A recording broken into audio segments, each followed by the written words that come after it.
I'm gonna be honest, okay? This is, I think, the third time that I'm trying to record this video. The first one, which I have already posted on YouTube, I've recorded, I edited, and I posted. But then, one day later, I didn't like it, and I just deleted it. You might be wondering why. I don't know. I have my reasons, which is not... I don't want to be rude, but it's not your concern. Okay. Then I've recorded another one days later, if I may, yesterday, which was Saturday. Then I've created the proxies to edit. But then when I was editing, I was like hearing myself in the video, and I also didn't like it because it was too. It was not me, saying what I want to just say truly from my heart. I sat down here and I was thinking into myself. I think this is the correct way to say, but anywho, I sat down here in my chair and I was like, I wanted to record something that is genuine, something that is not human, something that I don't want to just like look at the screen, my computer screen right here and read, because I want to be like, it doesn't sound honest. And yeah, anywho, if you are still here in the video, I would say that the third time is a charm. And yeah, this one, fingers crossed here, this one is gonna be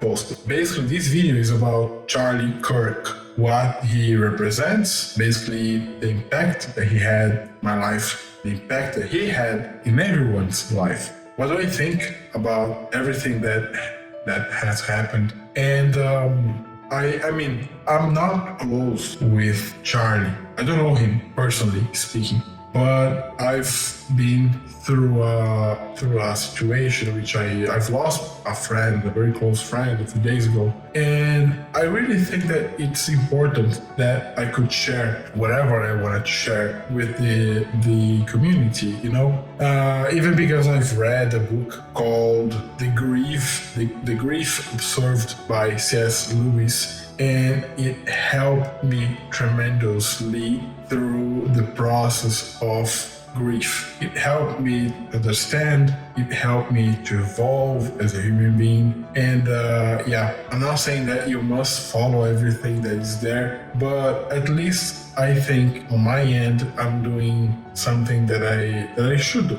I'm doing my part. And if someone is positively impacted with what I'm going to say, my job is done. So yeah, anywho, let's start the video.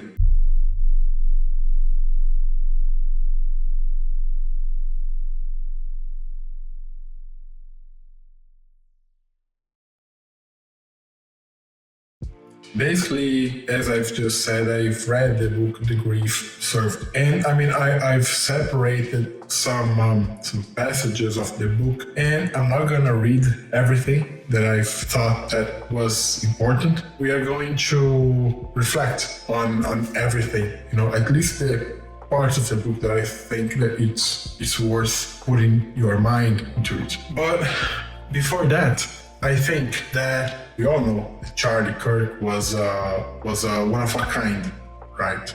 He was a special person. He was someone that I don't want to use what happened in order to say something about myself, because I don't think that this is right.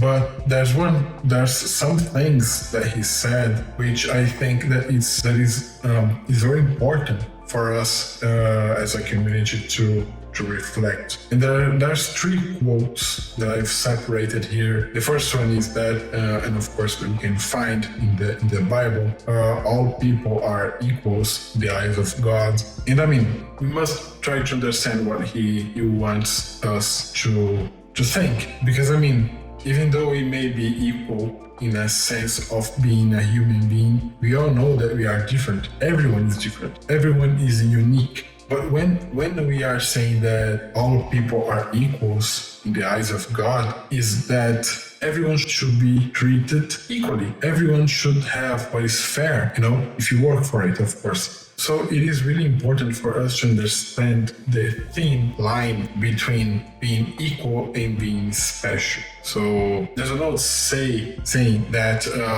that at least my mother used to say is that, for example, if your friend jumped across the bridge, would you jump after him? If everyone does something, would you do the same? This is basically, if you have like common sense, of course that you wouldn't, and you can try to make a correlation with this in regards to being equal and being special. Anyhow, the second quote, which Charlie Kirk used to say a lot, and you can also find it in the Bible, is that to love your neighbor, even if they don't agree with you.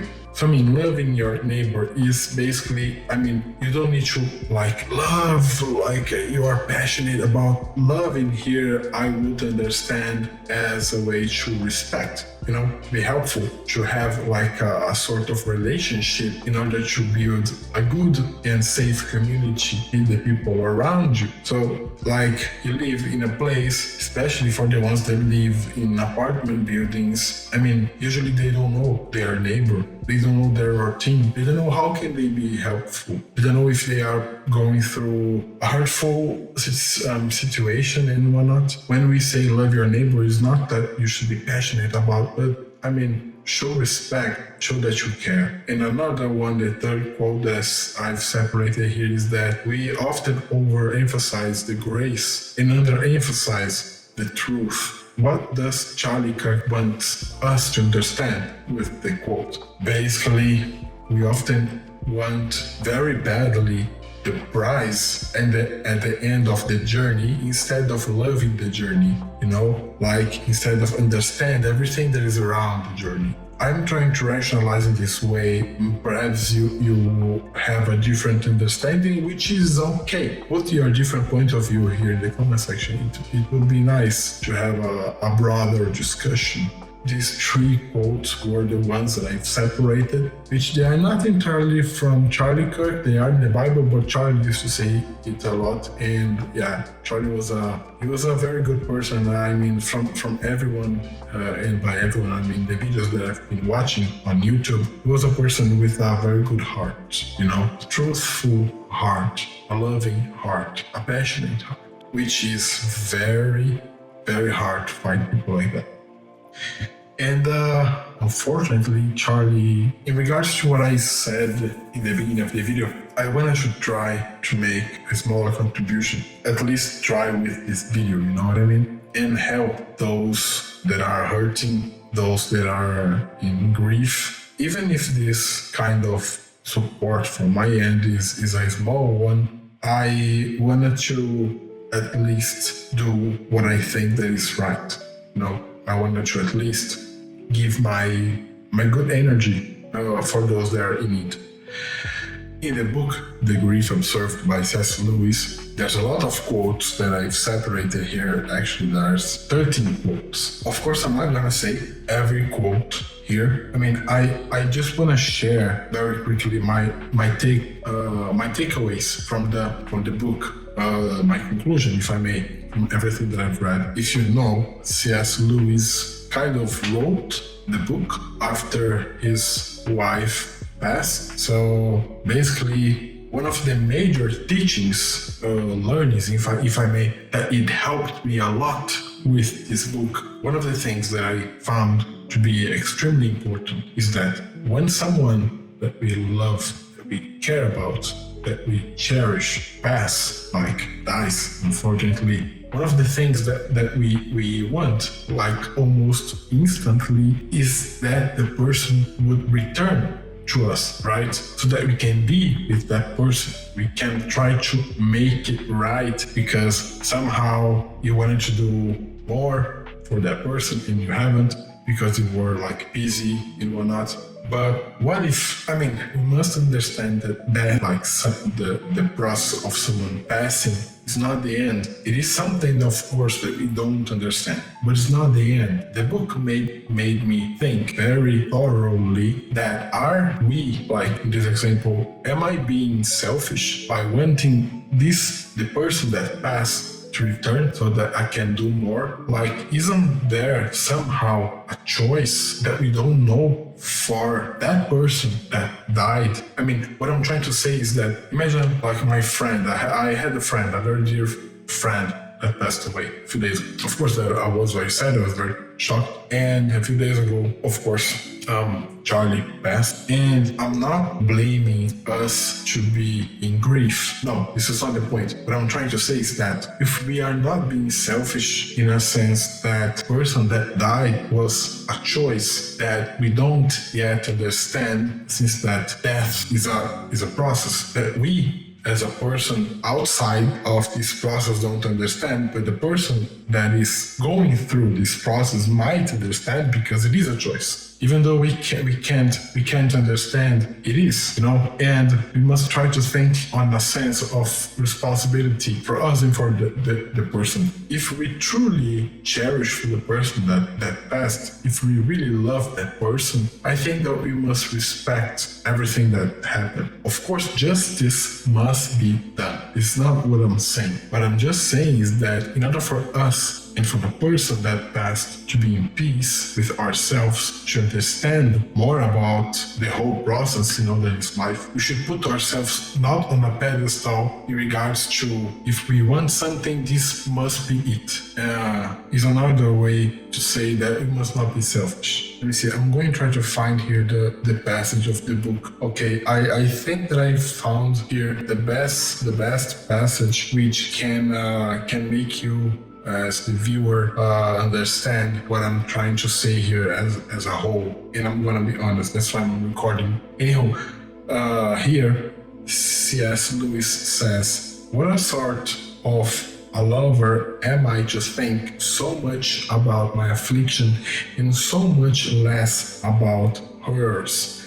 By hers is because he's mentioning his wife that passed. Even the insane call, come back, is all for my own sake. I never even raised the question whether such a return, if it were possible, would be good for her. I want her back as an ingredient in the restoration of my past. Could I have wished her anything worse, having got once through death to come back and then at some later date have all her dying to do over again? They call Stephen the first martyr. Hadn't Lazarus the raw deal? So basically, C.S. Lewis says here what I'm trying to say in the whole video, which basically, if it was possible for the person that passed away to return, how would we know if that's the best, especially for the person? So imagine, and with that, I got into the conclusion that we are being selfish or we want that person to return because the one that is hurting is us, it's not the person. So, I mean, it is okay, it is understandable for us to be hurting, to be in grief because of everything that happened. However, we don't know that what we are feeling is the best for the person on the other side. So yeah, this is my takeaway, the major takeaway from the book, and that is something that we must really think about deeper. And yeah, I hope that it helped someone. Even though I didn't know Charlie Kirk, I wanted to honor this video on his behalf. And yeah, I'm gonna end the video here. And yeah, I hope that everyone in the Turning Point USA leadership and team, if you come across this video somehow, I hope that you liked. I'll see you guys in the next video.